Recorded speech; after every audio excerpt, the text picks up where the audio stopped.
Hello, and welcome to the session on simple interest, compound interest.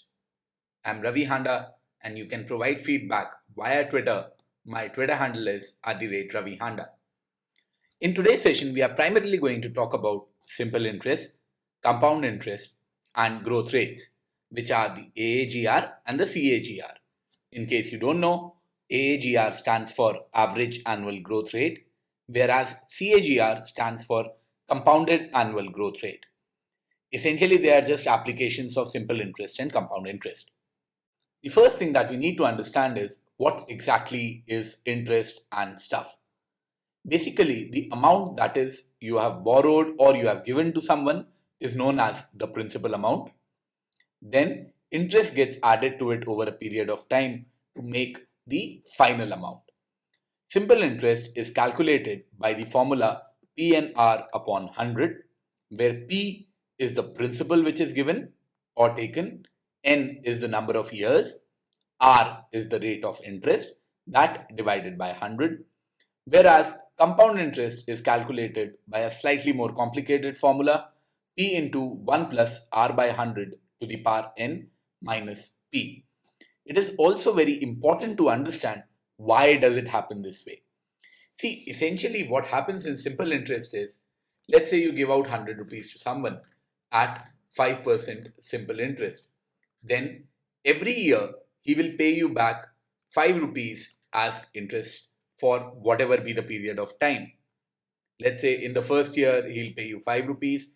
If you had given the amount to him for 2 years, he would have paid you 10 rupees as interest. If you had given him the amount for 3 years, he would have given to you 15 rupees as interest. If you had given the amount to him for 50 years, then for every year 5 rupees, for 50 years, it would simply be 250 rupees. But it is not so simple with compound interest. In compound interest, let's say if you had given 100 rupees at 5%, then in the first year, the amount that you are going to get will be 5 rupees. But beyond that, the next 5% will be charged at the higher value, which is at 105 rupees. The year after that, again, it will be charged at the new amount. So the base or the principal at which the rate of interest, 5% in this case, is charged, it keeps on changing every year. With this, you can lead to a very important conclusion that the simple interest and compound interest are same for a certain sum of money, which is P at a certain rate R per annum for the first year. As you could see in this case, in first year, simple interest was also 5 rupees, whereas the compound interest was also 5 rupees. But that will not happen once you go beyond the first year. The difference after a period of 2 years, well, that is a formula which you can remember, is PR square by 100 square, where P is the principal and R is the rate of interest. If you have to calculate beyond that, I suggest you use the formula and calculate the interest and then see the difference. Once again, to repeat, the key difference between simple interest and compound interest is, in simple interest, interest every year remains constant, 5 rupees for every year, whereas in compound interest, whatever is the interest, it keeps on getting added to the principal. So you can say that the interest in the 7th year, whatever it is, will be more than the interest in the 6th year, will be more than the interest in the 5th year, because every year the base becomes bigger. There are a couple of ideas related to compound interest, such as the population formula. Let's say the population of a particular country, a particular place is P right now, and it changes at the rate of R per year. Then what will be the population n years later? Well, same idea as compound interest, P into 1 plus R by 100 to the power n. It is not necessary that the population would increase. Well, at least for humans it is necessary, but I don't think for other animals. Let's say for tigers it is falling at the rate of R, then your formula will become P into 1 minus R by 100 to the power n. Essentially, all you need to take care of is the sign of R, whether it is plus or minus. The formula is analogous to compound interest. Very similarly is the depreciation formula.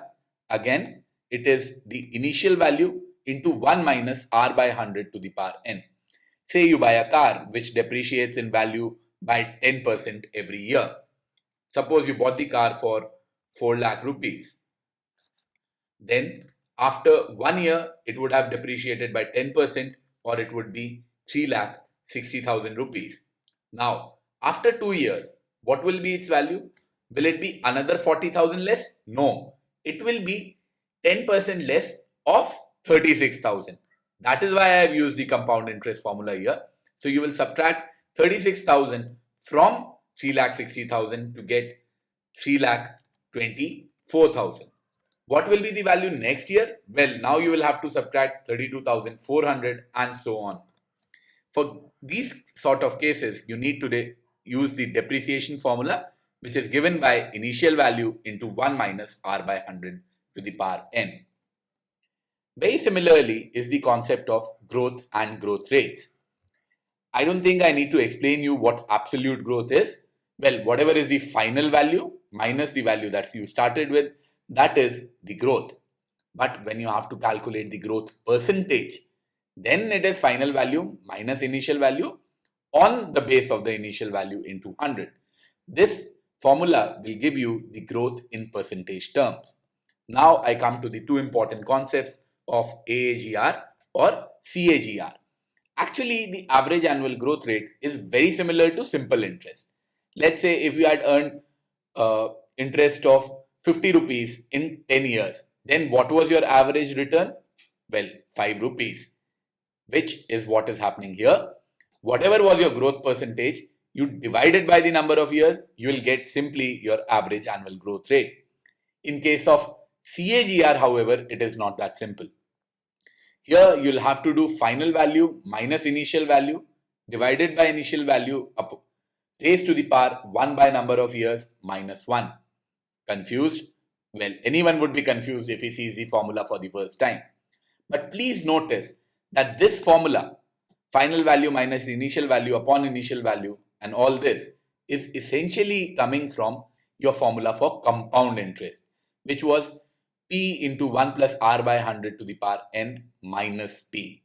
So let's say if all the variables were given to you in this formula and you were supposed to find out the rate, the R, that will be CAGR, and that is what is given by this particular formula. You can use this formula if you like, or you can simply use amount in case of simple in compound interest as P into 1 plus R by 100 to the power N, and then calculate the rate of interest. It will lead to the same thing. I've just written down this formula so that for those of you who want to use it directly, can use it. But once again, using the original formula for compound interest is also okay. But you might realize that this will be a little difficult to calculate.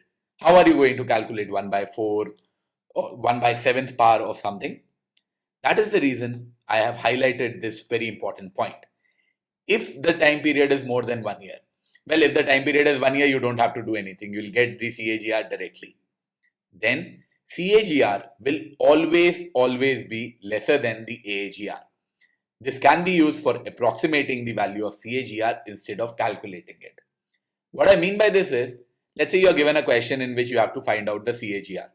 Difficult calculation, I agree with you. What you should do is find out the AAGR and take a value which is little lesser than that. That will also lead you to the correct answer because the CAGR is always lesser than the AAGR. This might help you eliminate a couple of options. With this, I'd like to wrap up this session. Please provide feedback at my Twitter handle @RaviHanda, or you can also email me directly on my mail ID, which is ravihanda@gmail.com. Thank you.